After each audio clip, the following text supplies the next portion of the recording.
challenging na part, yung dadaan ka sa cliff. Na talaga namang mapanganib dahil kapag nalula ka, ay magkabilang bangin ang babagsakan mo, at patay kang bata kapag bagsak mo sa ibaba, lalo na at maangin sa araw na ito. Sa lakas ng hangin ay maaari kang mahulog sa matatarik na bangin. Samot ka delikado kay inig magbarog ka, mapalid niya, matumba ka. Ang thrill and challenge sa episode na ito.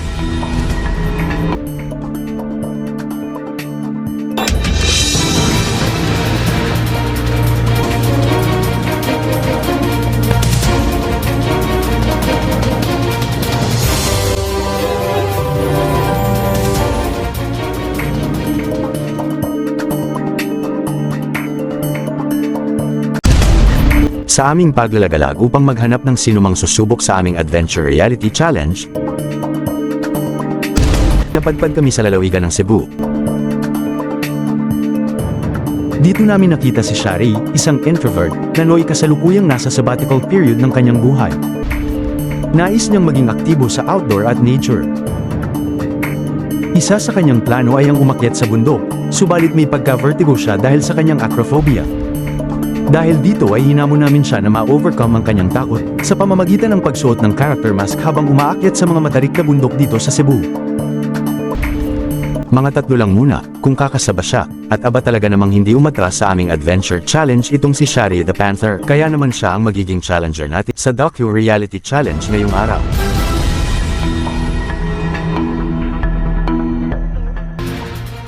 Ang challenge sa episode na ito ay ang pag-akyat sa 3 bundok sa loob lamang ng 3 araw. Kasama na dito ang pagtahak sa iba't ibang dangerous terrain, at ang extra challenge ay kailangang magsuot ng character costume ang ating bida, tulad ng pagsuot ni Geek Adventurer na siyang magdodokumento ng reality adventure na ito. Kaya pinapili namin siya ng 3 bundok na nais niyang akyatin sa episode na ito. At yun na nga, ang unang bundok na kanyang tatahakin ay ang Osmeña Peak, sa bayan ng Dalaget.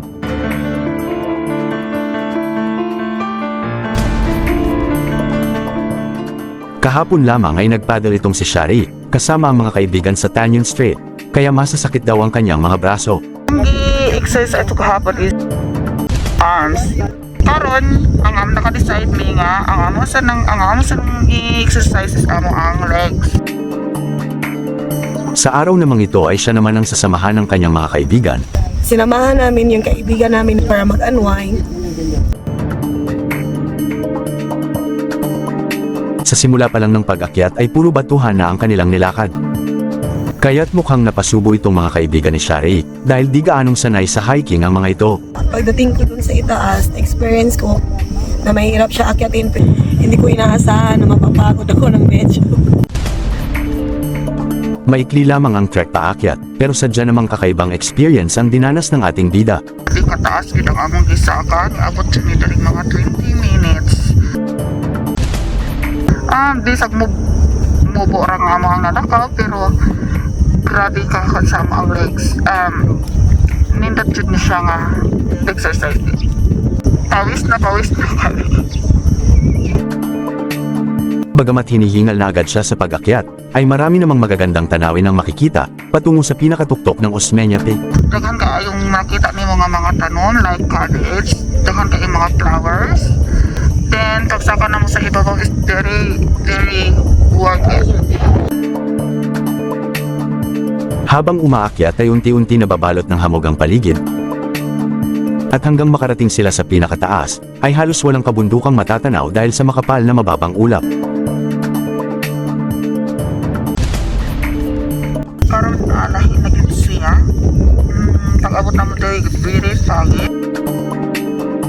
Ngayon, dito na kami sa Osmeña Peak. Galing sa baba, mga 1.2 kilometers yung trek natin.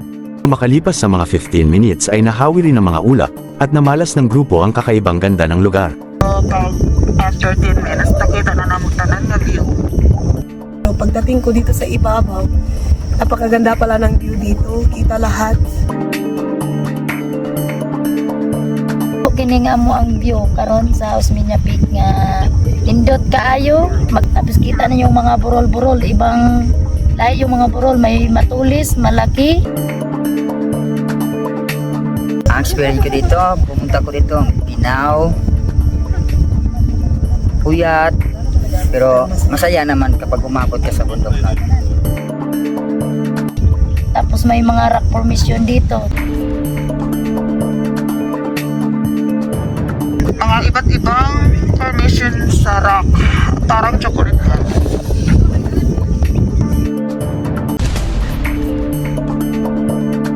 Tapos may clip yung makikita mo dito nakasutok-tok. Super pinaka maganda yung view dito kasi 360 yung view dito sa Osmeña Peak, overlooking. Dahil sa taas ng Osmeña Peak, ay makikita dito ang 360 view ng mga kalapit na isla sa Cebu. Makita namin yung Badjan Island, Pescador Island. Sa kabila yung Bohol. Sa unang hiking challenge na ito, ay talaga namang magandang workout ang dinanas nitong si Shari. Very exciting.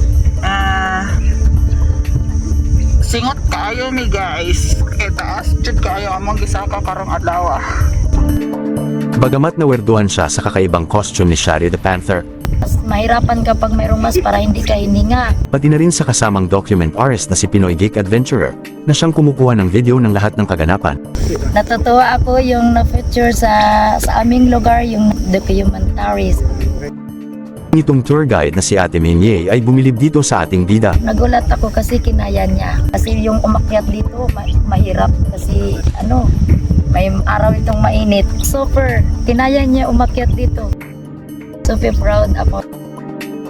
Ito'y unang bundok pa lamang sa docu-reality episode na ito. Malalaman natin kung sisipot ba siya sa susunod na challenge kinabukasan.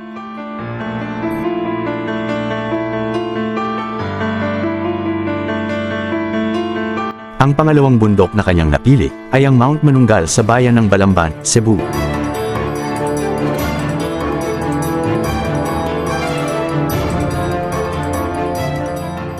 At yun na nga, inabot ng 3 araw bago ulit sumabak si Shari sa sunod na bundok dahil sumakit daw ang kanyang mga kaso-kasuan.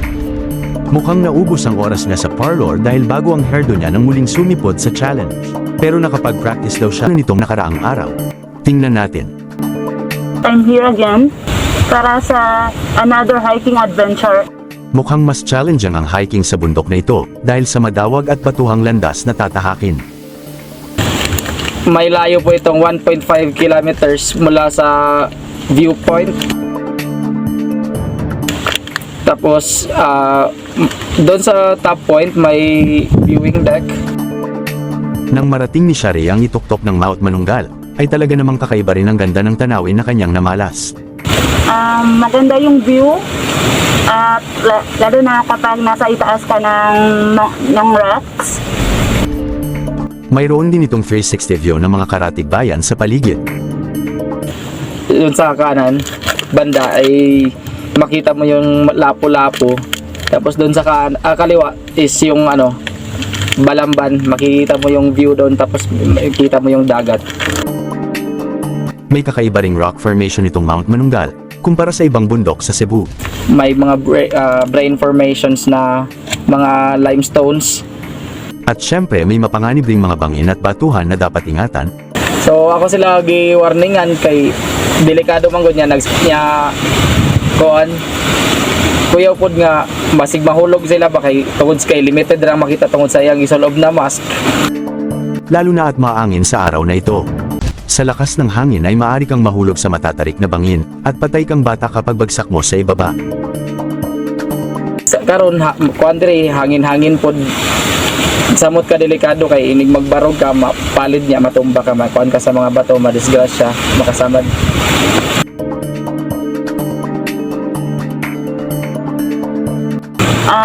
Actually, while hiking, so limited lang yung vision ko dahil sa mask na to, but it's worth it at nakaya ko naman. Dahil sa maayos na paalala ng ating tour guide na si Raymar, ay maswerteng nakalampas ng buhay sa pangalawang pagkakataon, itong ating bidang hiker. I really love it kasi I'm into hiking and I love nature. And what I like is yung thrilling experience na yung challenging.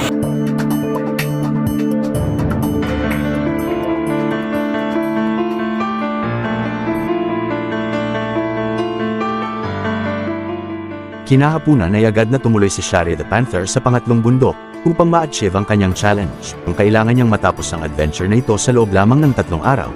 Yun nga, sumabak na sa pangatlong bundok itong si Shari. Lagsangan Peak ang napili ni Shari na puntahan para sa kanyang pangatlong aakyatin.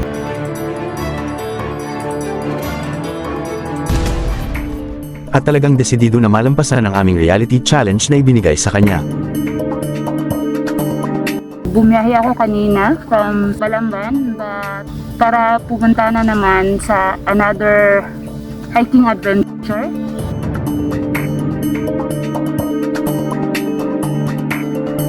Bukod dito sa Lugsangan Peak, 3 kaming peak dito. Yung Osmeña Peak na pinaka-known na sa lahat at saka yung isa yung Kandungaw Peak. Yung 3 peak may iba't iba silang characteristic na depende sa tao kung nature lover sila, so magugustuhan nila ang bawat view sa peak na ito.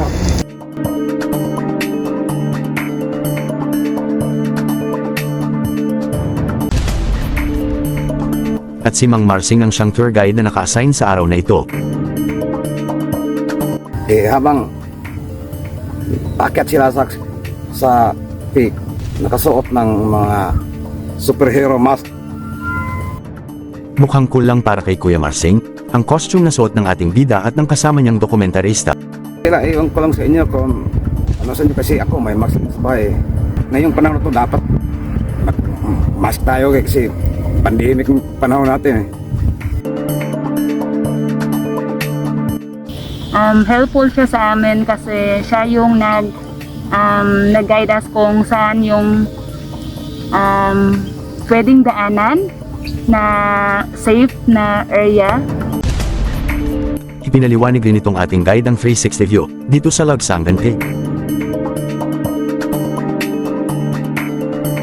So makikita natin ngayon yung Malboal, Green Island ng Badjan, Pescador, kabila doon sa Negros, doon banda Bohol, sa kabila ng Osmeña ang kabila. Pati na rin ang mga iba pang trivia na mayroon dito sa lugar ng Dalaget. Tapos makikita mo sa daanan yung mga alanin na gulay. Saka yung mga vegetable dito, doon ang bagsakan ng southern part of Cebu ng mga gulay. Mantalaw kang black market. Madadaanan yung pagpupunta ka ng Lugsangan Peak. What's nice here is that they have this 360 view. Nakikita natin yung surround that. Tapos iba't ibang shape ng mga bulubundukin. Makikita nyo po yung magandang view dito tulad ng Chocolate Hills sa Bohol. Maging si Shari ay namangha sa kakaibang rock formation na mayroon dito sa lugar. Because it's so exciting yung sa rock formation, yung dadaan ka sa cliff, which is challenging na part. Na talaga namang mapanganib dahil kapag nalula ka, ay magkabilang bangin ang babagsakan mo, patay ka na namang bata kapag nagkaganon. And yeah, kahit maikli lang siya, yung hike, like 15 minutes, but it's a good workout already. Tapos, challenging din yung rock formation niya. Pero dahil sa pag-iingat, at sa mga magagaling na tour guide, ay ligtas na naakyat ni Shari the Panther, ang 3 matataas na bundok dito sa Cebu Island. Kaya naman pasado ang grade natin sa kanya. Dahil sa kanyang determinasyon sa batuhan at matatarik na kanyang inakyat, at higit sa lahat ay nagawa niya ang mga ito kahit nakasuot ng costume mask. Talagang sala kami tong si Shari the Panther. So guys, yung adventure ko is almost lahat rock formation. First, galing ako sa Osmeña Peak. Yeah, nice din yung rock formation doon. Then, last, nandun ako sa Manunggal. So, I would like to inform you nga dapat you need to follow safety protocols and follow your guide. Abangan natin ang mga susunod pang mga adventure na haharapin ng sinumang susubok sa aming reality challenge. Hindi ko akong sumayaw at saka kumakanta kaso yung kanta hindi mahilig sa akin.